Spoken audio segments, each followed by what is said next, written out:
भाई NPCI national payment corporation of India अभी AEPS वालों के मजे लेने में लगा हुआ है। और दो जो मेजर अपडेट आए हैं, जिस पर एक पर तो मैं आपको वीडियो बना चुका हूं और एक जो है वो जनवरी 2024 से लागू होगा। उसको पूरा समझने के लिए आपको ये वीडियो को पूरा देखना पड़ेगा। वीडियो को स्किप कर करके आप मत देखिएगा यदि आप एईपीएस का काम करना चाहते हैं। बहुत सारे, बल्कि मुझे लगता है कि 90% लोग ऐसे हैं जो इस वीडियो के अपडेट से खुश नहीं होंगे। उनको एनपीसीआई का ये अपडेट पसंद नहीं आएगा, लेकिन फिर भी मेरा काम है कि आपका व्यापार प्रभावित ना हो, आपको काम में दिक्कत ना हो, इसलिए आपको सही जानकारी, सही इंफॉर्मेशन, सही अपडेट आपके सामने लेके आए। एनपीसीआई बैंक और कंपनियां लगातार होने वाले जो फ्रॉड हैं उसको रोकने के लिए कुछ ना कुछ एक्टिविटी करता रह रहा है। सॉफ्ट वेरिफिकेशन भी करवा रहा है, आईडी बनाने का प्रोसीजर टफ हो गया है। 2FA मतलब आप जब अपनी आईडी ओपन करते हो एईपीएस के लिए तब आपका अंगूठा वेरीफाई होता है। इन सब के बाद भी फ्रॉड में कमी नहीं आ रही है, कहीं ना कहीं फ्रॉड होते जा रहे हैं। तो एनपीसीआई ने अभी कुछ नए अपडेट लेके आए हैं। एक अपडेट का वीडियो मैं पहले बना चुका हूं, यदि आपने वो नहीं देखा है तो ऊपर आई बटन और वीडियो के डिस्क्रिप्शन में मैं उसकी लिंक दे दूंगा। शॉर्ट में आपको बता दूं कि आपका जो एईपीएस का ट्रांजैक्शन होगा वो 50 के मल्टीप्लाई में ही होगा। मतलब अगर आप जैसे पैसा निकाल रहे हैं तो 1000, 1050, 1100, 1150, 1200, 1250 इस प्रकार से निकलेगा। 10, 20, 30 रुपए वाले ट्रांजैक्शन आप नहीं कर पाएंगे। एनपीसीआई इसको डिक्लाइन कर देगा। जो भी बैंक होगा उस पर ये डिक्लाइन हो जाएगा। BOB central bank of India का इशू अलग है, उसको आप यहां पर मिक्स मत करिएगा। अब बात करते हैं, अभी जो नया अपडेट यहां पर आया है वो है कि जनवरी 2024 से अब हमारे जो रिटेलर भाई हैं उनको हर ट्रांजैक्शन के पहले फिंगर लगाना पड़ेगा। जी हाँ, अभी तक तो क्या हो रहा था कि आपने दिन में एक बार अंगूठा लगा दिया सुबह, उसके बाद आप दिन भर आईडी यूज कर सकते थे। आपके परिवार का कोई व्यक्ति, आपका भाई, आपकी वाइफ आपकी आईडी यूज कर सकता था। कई लोगों ने अपनी वाइफ के नाम पे आईडी बनाई थी लेकिन यूज वो कर रहे थे। आपका एम्प्लॉय यूज कर सकता था। ये अपडेट था। लेकिन अभी भी फ्रॉड रुक नहीं रहे हैं। सिलिकॉन के मदद से आपका जो अंगूठा है, लोग अभी रिटेलर भी ये गलती कर रहे हैं कि वो क्या करते हैं, अपना सिलिकॉन वाला अंगूठा लगा लेते हैं और अपने एम्प्लॉय को देके चले जाते हैं कि भाई तुम ट्रांजैक्शन करते रहना। तो ये सब एक्टिविटी रोकने के लिए एनपीसीआई नया अपडेट लेके आया है, जिसमें ऑफर्स एईपीएस में हर ट्रांजैक्शन के पहले आपको अपना फिंगर वेरीफाई करना जरूरी होगा। हालांकि इसमें कुछ अपवाद है, वो आपको हम वीडियो में बताते हैं। सबसे पहले यहां पर एक नया वर्ड आप लोगों के लिए आया होगा, ऑफ अस। एईपीएस दो प्रकार का होता है, एक होता है ऑन अस और एक होता है ऑफ अस। ऑन अस का मतलब होता है जब उसी बैंक के सर्वर से उसी बैंक के खाता धारक का पैसा निकलता है तब इसको ऑन अस बोलते हैं। जैसे एसबीआई के जब आप कियोस्क में जाते हो तो वो सर्वर किसका होता है, एसबीआई का। पैसा किसका निकलता है, एसबीआई के ही कस्टमर का। तो इसको ऑनेस्ट ट्रांजैक्शन कहा जाता है। बैंक ऑफ बड़ौदा के कियोस्क में सॉफ्टवेयर बैंक ऑफ बड़ौदा का रहता है, उसी बैंक के मतलब बैंक ऑफ बड़ौदा के कस्टमर का पैसा निकलता है, तो सेम बैंक सेम कस्टमर हुआ उसी बैंक का, तो इसको ऑनेस्ट बोला जाता है।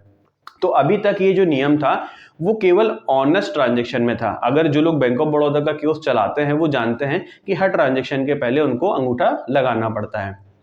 अब यही चीज ऑफर्स ट्रांजैक्शन में कर दी गई है। ऑफ अस, ऑफर्स का मतलब क्या होता है, जैसे हम लोग जो भी प्राइवेट एजेंसियां चलाते हैं इसमें यस बैंक होता है, आईसीआई बैंक होता है, एनएसडीएल बैंक होता है। तो मान लीजिए आप यस बैंक के माध्यम से एसबीआई, बीओबी, सेंट्रल बैंक, जो भी बैंक का आप पैसा निकालते हो वो निकालते हैं। तो सर्वर है यस बैंक का, पैसा निकल रहा है एसबीआई का, तो ये बैंक अलग अलग हुए, तो इसको कहा जाता है ऑफ अस। तो अब नियम ये हो जाएगा जनवरी 2024 से कि अगर आप ऑफर्स ट्रांजैक्शन कर रहे हैं, चाहे वो कियोस्क पॉइंट से कर रहे हैं, चाहे वो आप प्राइवेट एजेंसियों से कर रहे हैं, तो आपको हर ट्रांजैक्शन के पहले अंगूठा लगाना पड़ेगा। इसमें लेकिन एक छूट भी है। कैसे?